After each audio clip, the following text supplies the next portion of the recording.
Granat Rusia terekam nyaris menelan korban jiwa usai berjatuhan di parit tentara Ukraina.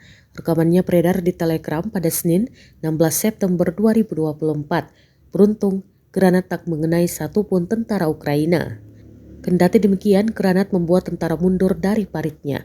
Dalam keterangan unggahan disebutkan, prajurit dari kelompok pasukan selatan Rusia mengklaim sukses menduduki benteng tentara Ukraina di arah Seversky. Titik kuatnya ditemukan menggunakan pengintaian udara. Awak UAV adalah yang pertama bekerja di posisi musuh. Setelah kerja tempur drone dengan menjatuhkan, kelompok penyerang mulai merebut benteng angkatan bersenjata Ukraina. Jelas narasi unggahan.